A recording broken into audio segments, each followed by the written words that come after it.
welcome to All Steelers Talk, your home for everything Pittsburgh Steelers, presented by allsteelers.com. What is up, Steelers Nation? Thank you so much for jumping on to another episode of All Steelers Talk. I'm Noah Schreckbein, joined every Monday and Wednesday by my main man, Steven Thompson. Find us on youtube.com/All Steelers Talk and subscribe anywhere you get your podcasts. I'm coming live from Pittsburgh. Steven's spending the week down in Greensboro, North Carolina, watching the ACC tournament. Hopefully, Pitt gets a win. We'll talk about the weather here in a second, as we always do. But first, do you think Pitt is automatically in the NCAA tournament, win or lose today against Georgia Tech? No, they have to win. You cannot. I don't think they can afford another loss to a team like Georgia Tech and still hope to make the tournament. It's funny because I think if they didn't play in the ACC tournament, like if they just ended the regular season like that, they would have made the NCAA tournament. But losing to a team like Georgia Tech that'd be a serious blow. They don't need another win, but they can't take another loss. They can't take another loss. Are they going to beat Georgia Tech? They beat them twice this year by pretty healthy margins, so they better do it again. Okay, so they're feeling good. All right, we're feeling good about Pitt basketball. Everybody in Pittsburgh should feel real good about that one. Steven got his first taste of North Carolina Waffle House last night, so if he didn't see that on his Twitter, he was very excited about it. It was a great thing to wake up to. It's a beautiful day here in the Burgh. I don't know how it is down there, but I would imagine it is gorgeous. Beautiful as well. It is gorgeous here in North Carolina. We had some good weather yesterday. It's carrying over today. Bright sunshine coming through my hotel window. I'm excited. Great day for college basketball. Great day for college basketball. Really, really bad day to be Lamar Jackson. That is the talk of the NFL. The only thing that seems to be relevant right now is Lamar Jackson was placed, the non-exclusive franchise tag was placed on him yesterday, right at the deadline. Almost immediately, all these teams start coming out with their own reports, or reporters are coming out with team reports saying this team is not going to pursue Lamar Jackson. This team is not going to pursue Lamar Jackson. Very, very questionable comments, words, decisions. I don't know, whatever you want to classify it as. It seems super fishy that these teams are not offering him a contract. It would be one thing for a team to meet with him, or all these teams to meet with him, and then them all say, well, we're kind of out on Lamar Jackson. It's a whole other thing for these guys to immediately say, we will not even meet with this guy to talk about what a potential contract would look at. He's going to get paid $32 million this season on a non-exclusive tag if he does not. For those of you who do not know the situation, a non-exclusive tag means that he gets the lower end of the franchise tag this season, $32 million, and he is open to negotiate with other teams. If another team offers him a contract that he accepts, the Baltimore Ravens will have an opportunity to match that. If they do not, they receive 2 first-round picks for Lamar Jackson, which is almost nothing compared to what the quarterback market has gone for the last 2 years. What do you take of the first 24 hours, not even, of Lamar Jackson's, apparent non-market amongst teams with a quarterback need? It reeks of owners trying to overcompensate for a mistake they felt was made with Deshaun Watson. Yes. I don't know if there's a team in the world that couldn't. There may be 3 or 4 teams that could not use a 26-year-old former MVP quarterback. And for the Atlanta Falcons and the Miami Dolphins to say that we're out. I mean, this is a league that loves to do their due diligence. They explore every option. People pride themselves on exploring every avenue to improve their team. This isn't one of those. You're telling me this is the moment where you're gonna say no, we've made our decision already before even exploring this as an option. That's insane to me. That is absolutely insane. Yeah, it seems very weird. So here are the teams, and I agree with you, and we'll get into it, but here are the teams that have so far come out and reportedly will not be pursuing Lamar Jackson. The Atlanta Falcons.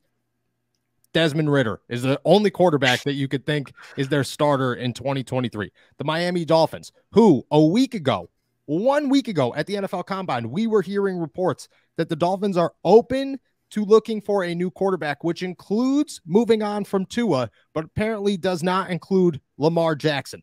The Carolina Panthers, who have openly said time and time again over the last They will be searching for a franchise quarterback this offseason because that is the missing piece to their puzzle the last couple of years. The Washington Commanders, who, as crazy as it sounds, out of everybody on this list is the only team that I go, yeah, do I agree with the decision? No. Does it make sense that they're that in on Sam Howell? Yeah, maybe. They saw what they liked out of him last year. They gave him an opportunity at the end of the season. They feel like they want to give him a shot in 2023. That one at least makes a little bit of sense. And then the Las Vegas Raiders, who don't have anybody at all except for Jarrett Stidham, who is not the answer.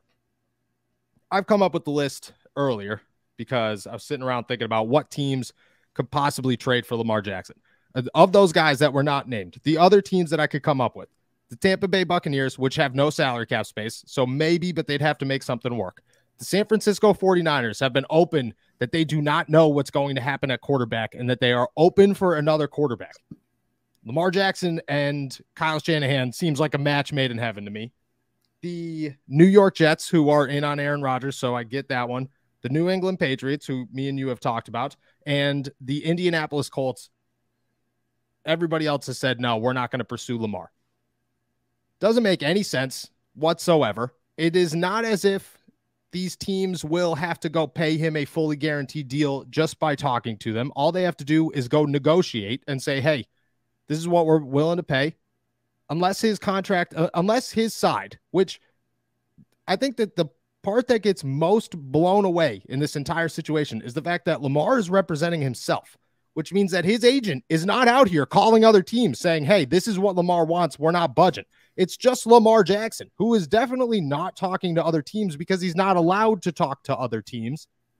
So there is no leakage of what he's willing to accept outside of Baltimore or what his negotiation price is. So it's not like these teams have any inside knowledge outside of what the Baltimore Ravens are saying. Just like you said, it just seems like complete collusion. It just seems like the NFL owners have said, we made a huge mistake with Deshaun Watson. The Cleveland Browns screwed everything up. We cannot allow this to be a trend. Yeah, and you wonder why? Do you think Derek Carr took a hit from this?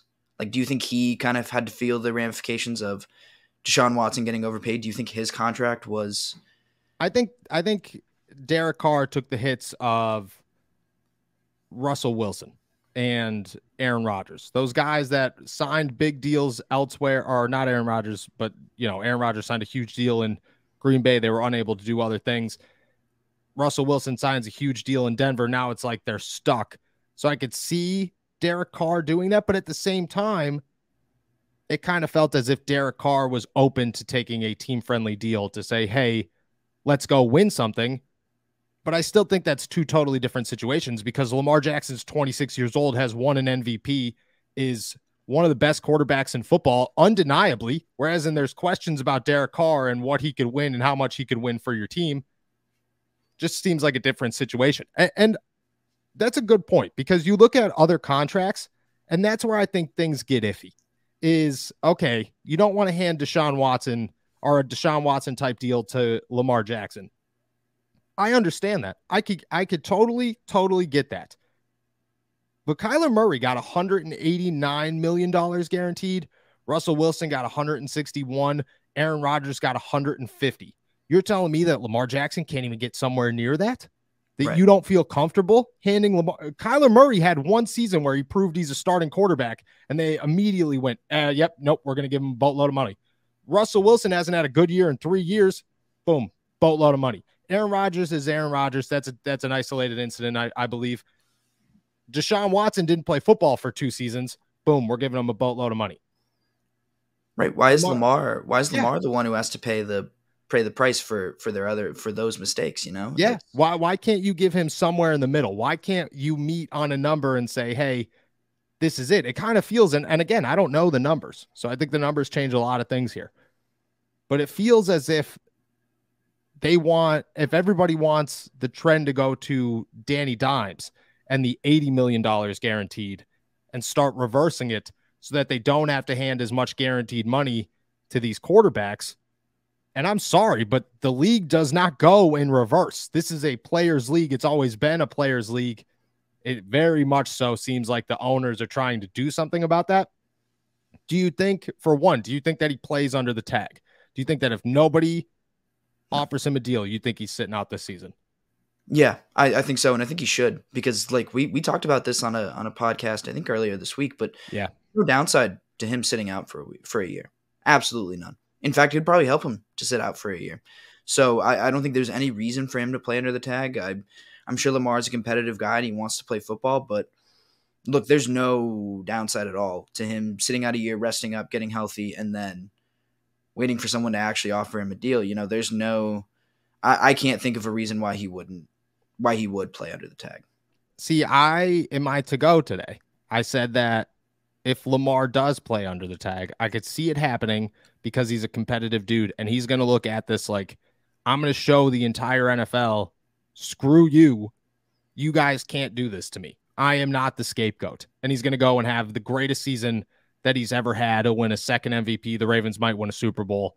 And then somebody's forced into paying this guy a boatload of money before it's abundantly clear that he is being targeted. And I think at that moment, I don't know what could happen or what could come of this, but it does feel like at some point the NFLPA will have to step in and say, hey, look it, we all see what you're doing. We get what you're doing. You're not allowed to do this. Like you are not allowed to all team up and say, hey, we're not going to pay guys so that the market goes back down because we're too worried about where the quarterback market is because the Cleveland Browns screwed up. I feel like Lamar might come back and just throw for 49 touchdowns and, 0 interceptions and run for 2,000 yards and then just say, hey guys, look, you got to pay me now. There's no excuses. You have to pay me now. And I mean, that sucks for the Steelers. Just to tie in the Pittsburgh Steelers here, that would be terrible for the Steelers. It would be terrible for the Bengals. It would be terrible for the Cleveland Browns or the Kansas City Chiefs or the Buffalo Bills or anybody trying to win a Super Bowl in the AFC, because I think Lamar would go on an absolute rampage. But I agree. I think that if I'm Lamar Jackson, I'm sitting around going, I don't need $32 million. Like, it would be very nice, but I could make that and more next year without risking my health. I'm only 26 years old. I play quarterback. I'm a mobile quarterback. So a year off is probably really good for me, especially with a knee injury. I do. I think it makes a lot of sense. Do you see a change coming? Do you see a shock in the next couple of days or maybe even a week where somebody tosses an offer at Lamar Jackson and, one of these reports are possibly wrong? Because this is who we got so far. So far, the teams that have said no, the Falcons, the Dolphins, the Panthers, the Commanders, and the Raiders. Everybody seems to believe that, or everybody that has been reporting these are national people. It's all ESPN, NFL Network, those type of guys have been like, oh, these are the teams. Do you see one of them being wrong and kind of like a shock to the system coming in the next couple of days, maybe a week? I think we might know after the draft. Okay. 50 days from now. You think he's going to sit there for 50 days, no noise? No noise. You know what? Actually, you know what? I do. I think that he's going to sit there. If these early reports are any indication, he's going to have to wait it out and he's going to have to sweat a little.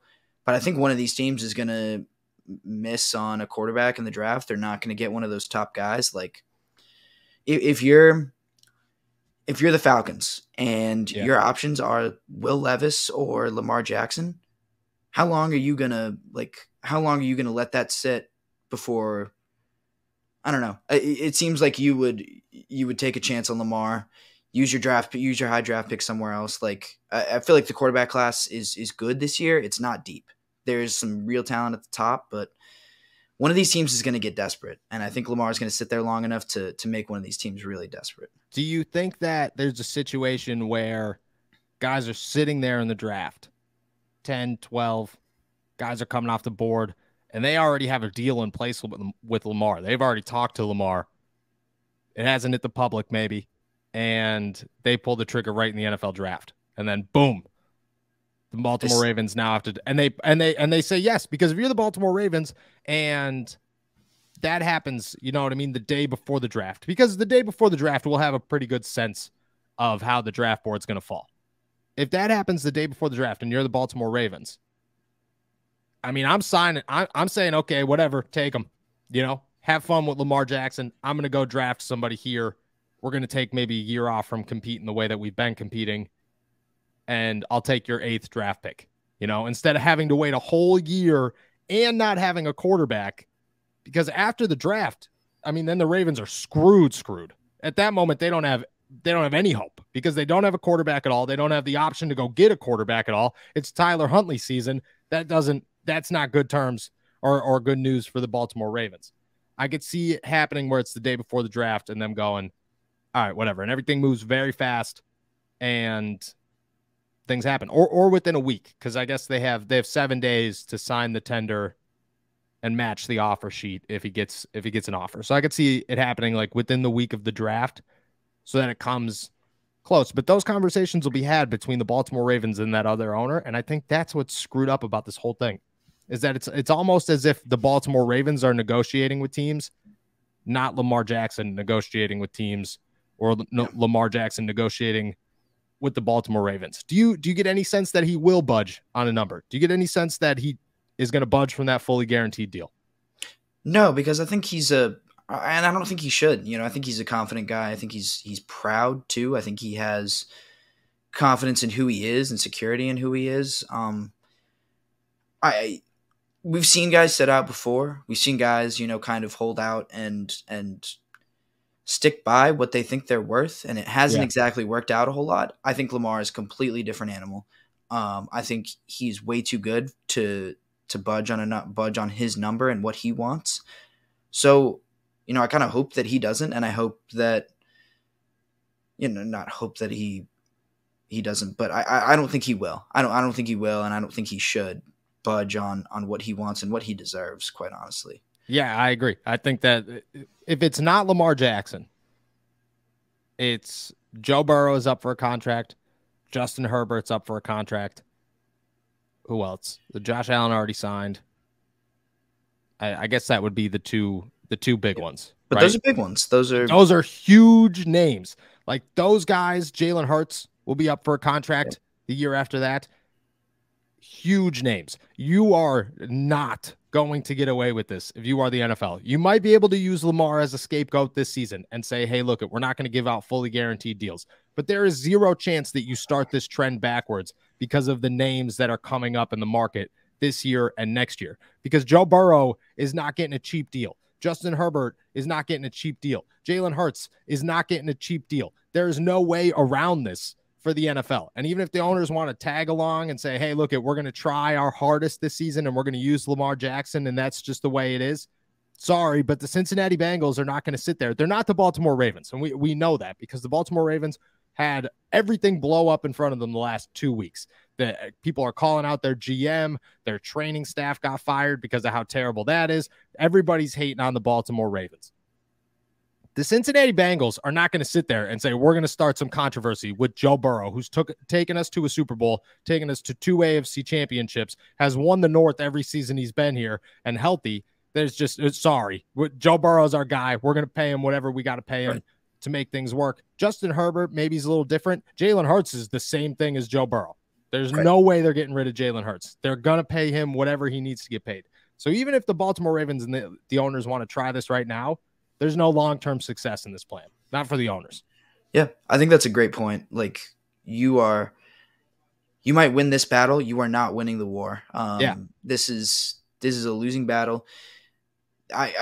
You said earlier, this is a players league, and I don't know if I completely agree with that, but it's definitely trending that way. I think it's inevitable. And I think you were spot on when you said you cannot move backwards. Like this league is only going to move forward in that direction that we're talking about. Quarterbacks are going to keep getting paid more because they generate more value. So there's no winning this. There's no positive outcome for the NFL. You can either accept it and adjust and embrace this new way that the NFL is going to work, or you can just put it off for a year. Exactly. You got 1 year. And I think Burrow's up this season. I think Burrow's contract, Burrow will get an extension this season. Yeah. And same with Herbert at some point. I think that's at least anticipated.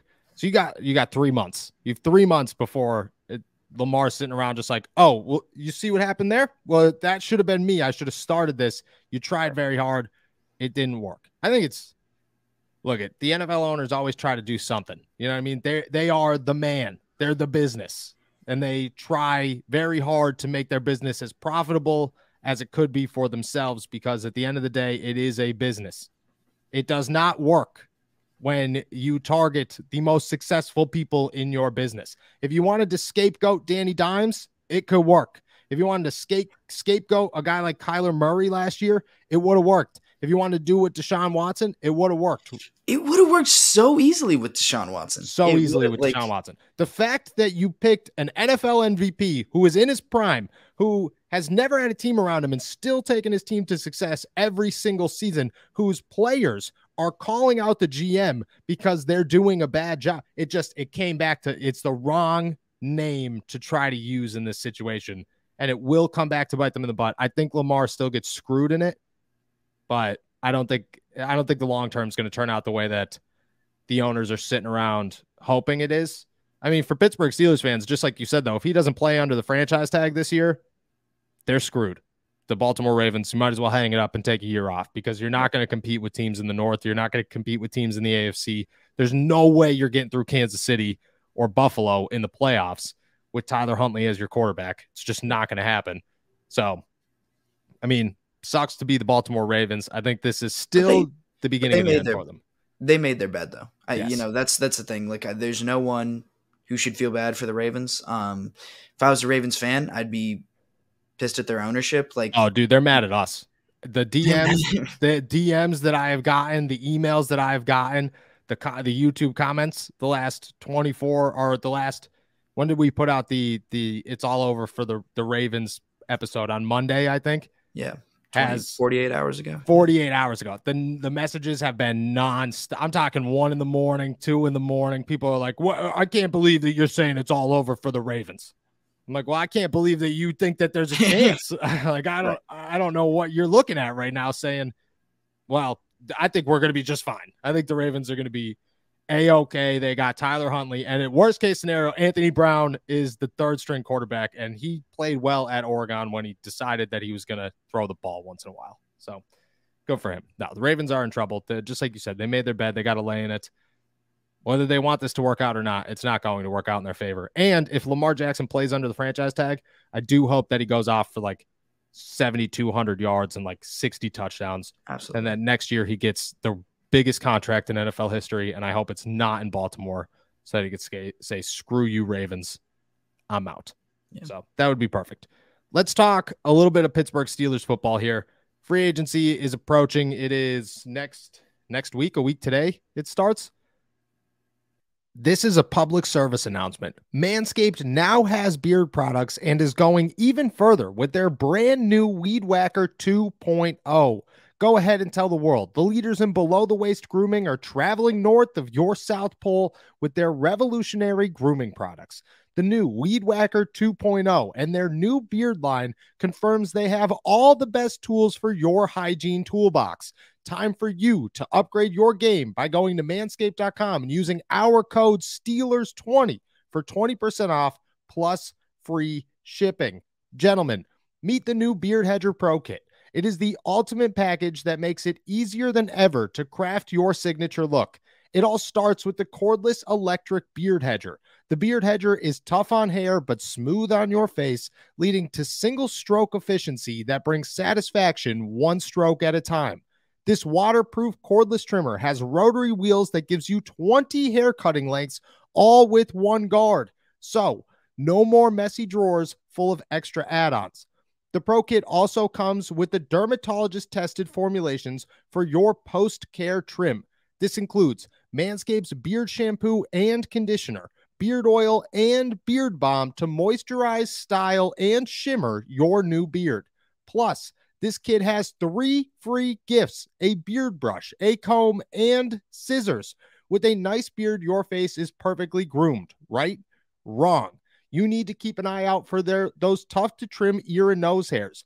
The brand new Weed Whacker 2.0 offers improved blades and skin-safe technology with no tugging guaranteed. It's never been so painless to mind your manholes.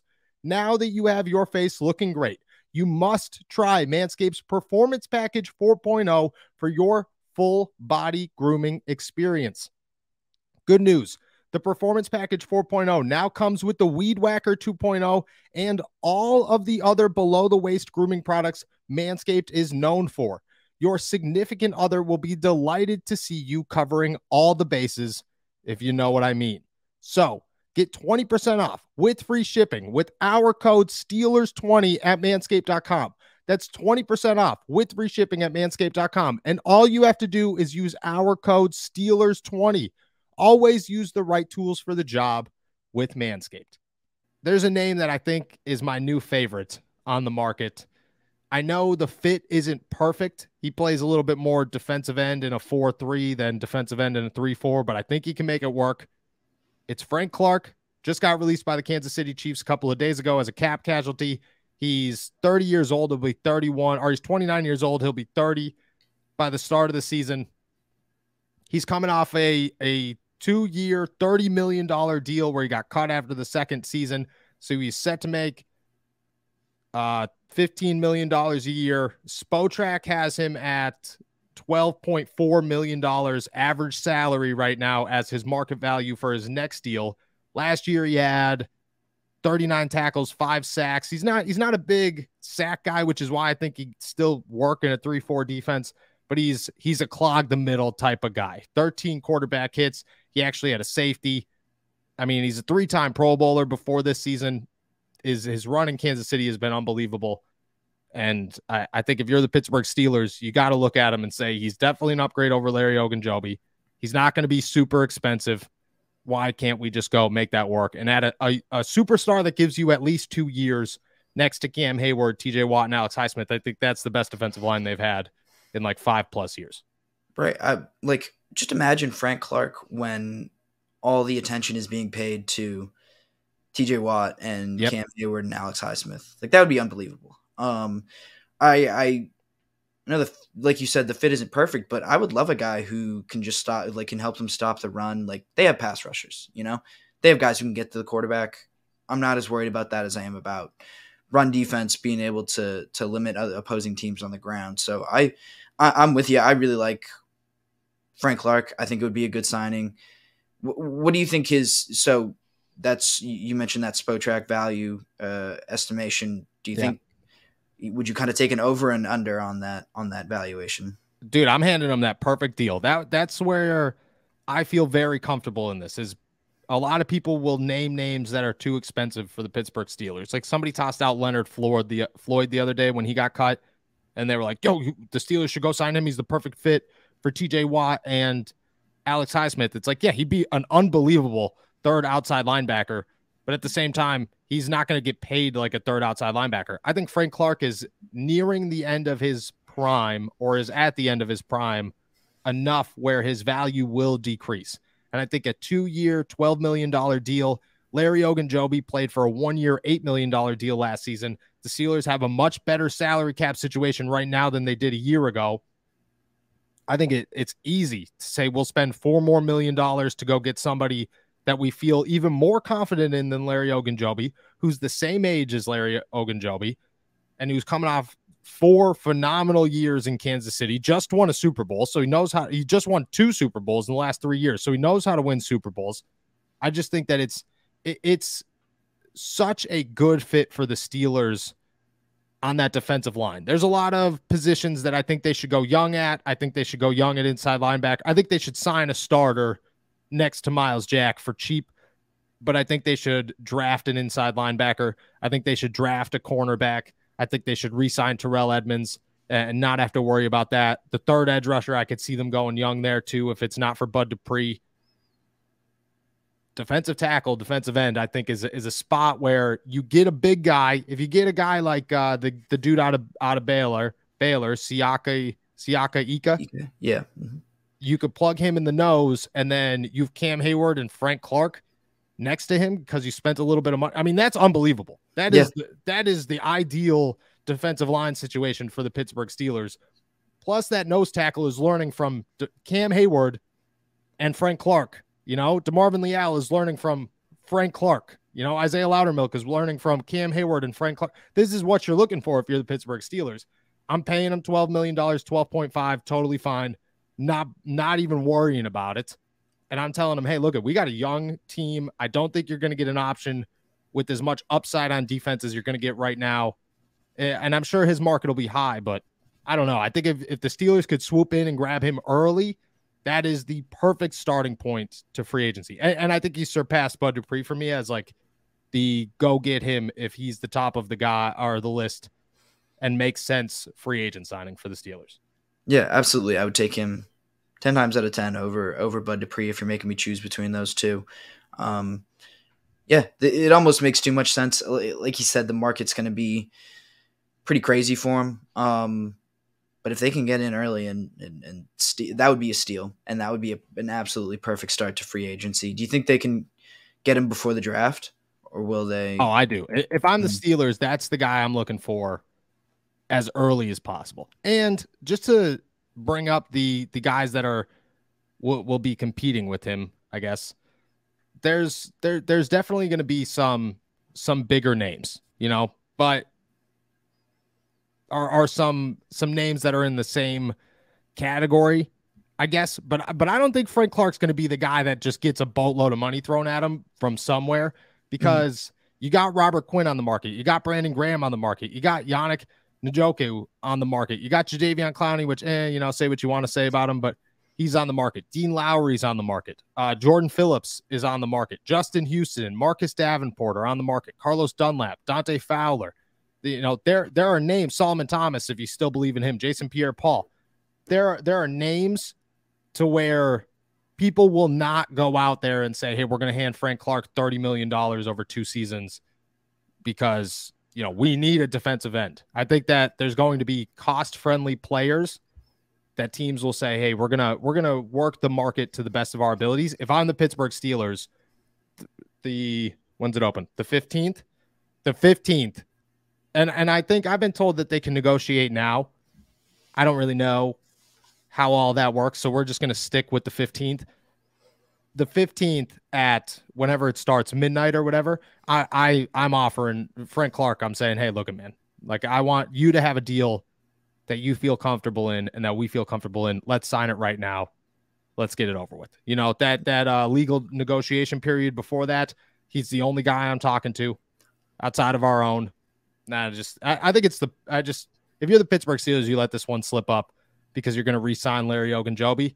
Larry Ogunjobi better be damn good this season. Let me tell you, because much better than he was this year. Yeah, exactly. Like even if you're going to pay him $6 million this season, and you're going to look at it as a cost-friendly defensive end, I don't care. Like it just doesn't make any sense to me. You could gain up to, I saw a breakdown where they could get like $40 million in available cap space. You could spend 12 of that on Frank Clark. You could spend 8 of that on Cam Sutton. You could spend 4 of that on Terrell Edmonds and 4 of that on DeMonte KZ. And then boom, and then 6 of it on an inside linebacker. And that's, $30 million. You still have $10 million sitting around to do whatever you want. And I'm sure they could come up with more money in any which way or form that they see fit, because that's what the salary cap is. It doesn't really exist. So I'm throwing $13 million at Frank Clark and saying, come on to Pittsburgh. Have a great time with Cam. Let's go try to win a Super Bowl. Because in the next 2 years, if Kenny Pickett is what the Steelers want Kenny Pickett to be, the Steelers should be Super Bowl contenders. Not this season, but by the end of next season. Right? That's just, if you're a rookie quarterback, year 3 is when you should compete for a Super Bowl. Yeah, that makes, if you're a first round quarterback, I think that makes sense. Yeah. If they, like you said, if Kenny Pickett is who they hope they be, the Steelers he'll be that by year 3, but by 2 years from now. By the time Frank Clark is on that last year of that deal, they'll have a new injection of talent after this draft, after they add a bunch of guys. That makes a lot of sense to me. Yeah. I just think it's the fit. You got the offensive line. You're not worried about the offensive line. You're going to go draft a cornerback. That's not a secret anymore. You're going to go re-sign Terrell Edmonds or DeMonte KZ. Reports came out that they have mutual interest the other day. Just, it makes all the sense in the world. Frank Clark is my new guy. I'm feeling real good about it. We'll talk about more free agency on Monday as we prime the free agency, but I think that I'm going to start preaching. I'm going to start pushing. Just like the Brian Branch train, I'm on the Frank Clark train. I think I'm harder on the Frank Clark train than I was on the Brian Branch train because the guy just makes too much sense. And he's been a game wrecker. Add game wreckers. Don't stop taking the shorthanded route and saying, well, this is good enough. No, just go spend some money, make a little bit of a splash, but not too much of a splash. You have the cap space. Frank Clark will work out with everybody. I can't wait to talk about that. We'll talk about Bud Dupree and all the other free agents that the Steelers could sign on Monday. I will be back on Friday with Derek. Thank you guys so much for jumping on to another episode of All Steelers Talk. Make sure to find us on YouTube, youtube.com/All Steelers Talk. Like this video and subscribe anywhere you get your podcast. Enjoy the rest of the Lamar Jackson show this week. Peace.